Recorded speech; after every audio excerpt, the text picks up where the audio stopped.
Hello guys! What's up? Kabisdak mga brad, kumusta mo diha? Kumusta kayo? Pinoy Bisdak here dito sa Quebec, Canada. Kumusta naman mo guys? So, another kwento na po guys while going sa work. So, time check, it's 4:54 PM. I know, it's 4:36 pala. 4:54, yun yung time na yung darating ako sa store. So, pasok ko pala guys is 5 PM.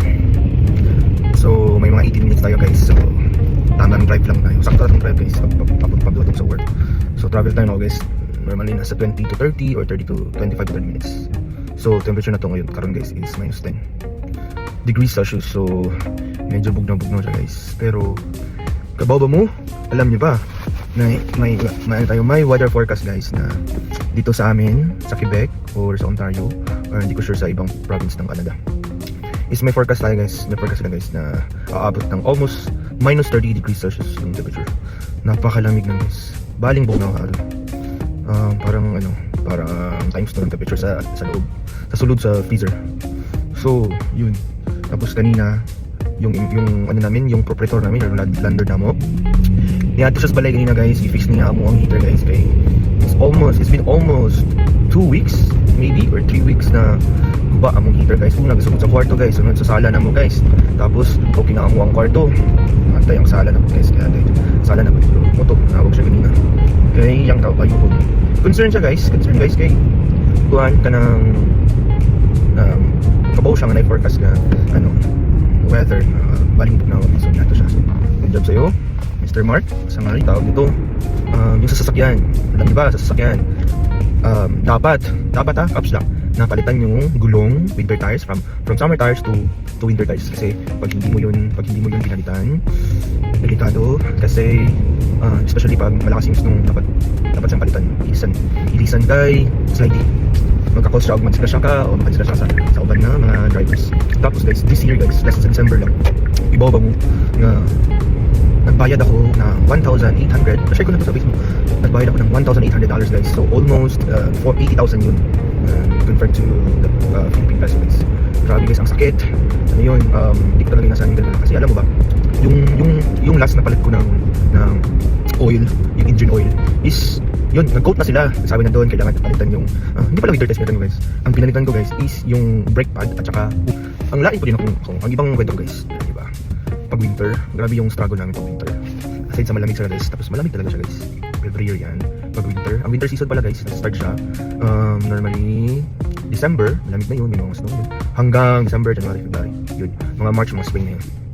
Ano na guys, ang laki ng ang laki ng bayarin namin, yung sa mga bills namin.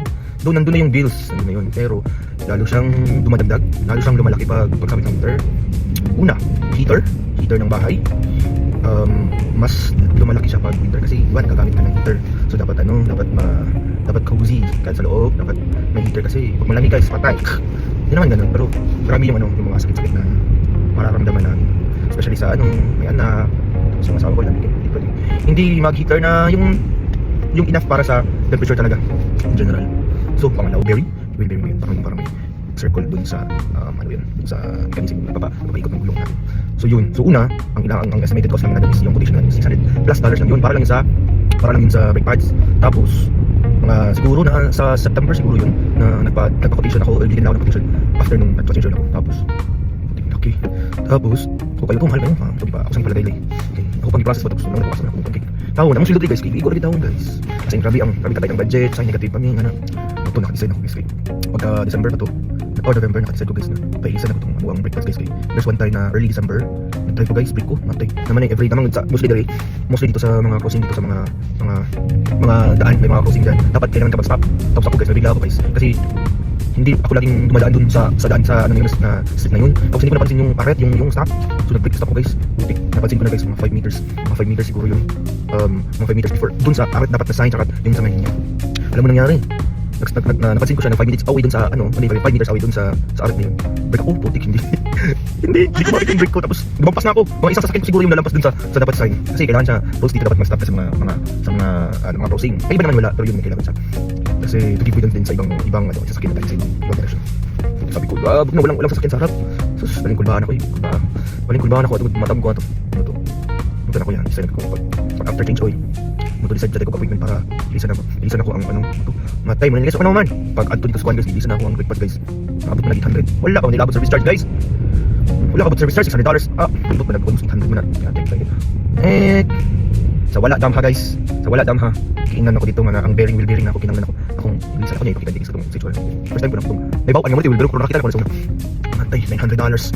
Ano ko ba tayo kinanglan ko dito kinanglan ko squad kinanglan ko sa big ko kinanglan niyo siya Elisa kay kun ni ana kung mas ligon pa ni tendency bulag ang imuhang bulag ako ang ligid sa kuan bulag ako ligid sa pinan patay wala ko ako extra ako bahala na ni sige sugal kinanglan gid kay muna akong ginauna para kay ako sa Pilipinas buwa niya to guys ana so muna siya yung mga gasto grabe ang gasto sana guys grabe yung gasto yung pag winter kasi kailangan natin ng heater kailangan tapos tumataas pa yung rente doon tapos alam niyo ba sa pa yun guys pag winter alam niyo ba magkano binabayaran ko every month maabot kami ng $300 guys plus dun hindi ko maintindihan hindi namin alam na bakit ganun taas kasi ang sabi mag-base daw yan dun sa previous tenant na nandun tapos yung chinek ko yung story may sinet sa akin yung Hydro Quebec parang siyang moray ko sa atin guys dyan sa Negros Hydro Quebec na pinapakita dun kung ano yung tawag dun billing history ng previous tenant so yun malaki pala kayo tapos pareho din kay so kasama yung kapitbahay ko sa ALS din si kasama ko din sa work si Madam Katip $300 din yung per month niya grabe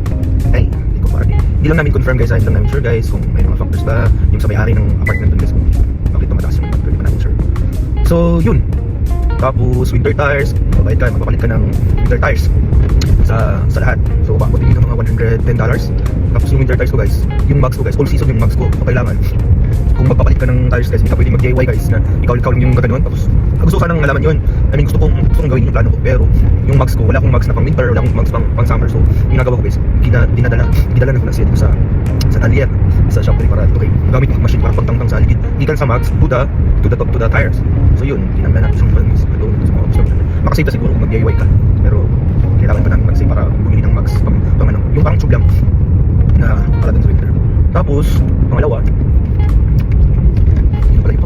pangatlo guys is yun yung brake pads kasi yun nga hindi ko makapit pa yun tapos yung wheel bearing ko kasi ano pala guys yung sasakyan ko guys namin is 2000 model to 2020 model so sabi nila after 5 years yun doon na load down yung mga sasakyan dito after 5 years doon lumalakas yung mga sakit so 2025 2026 ngayon so ako yung sa ikat 2026 niya at ikat 5 years niya kami yung naabutan so palit doon kailangan ilisan kasi nga diba saka yung yung palang wiper ko guys kita ko yung wiper ko mamaya guys pakita ko dito yung wiper diba rubber yun magandang sa windshield mo natanggal na yung rubber guys hindi na nagana pag malakas yung ulan saka tapos yung snow madulas siya guys ay tumatalsik sa windshield ko yung namin yung sa daan yung putik na mas alam yung may mga malalakas sa sasakyan guys yun tapos yun grabe talaga yung namin challenge namin grabe mahal yung maintenance sa sasakyan ito guys kita ko sa inyo guys yung itsura guys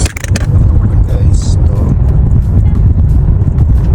grabe yung dati guys mga spaghetti ako din guys spaghetti yung bababa tuyok yung mga spaghetti guys sa mga outlets yun guys ito mga outlet store guys sa likod niyan ito yung trabaho guys ayan so yun station Busan may mga station yung mga bus yung train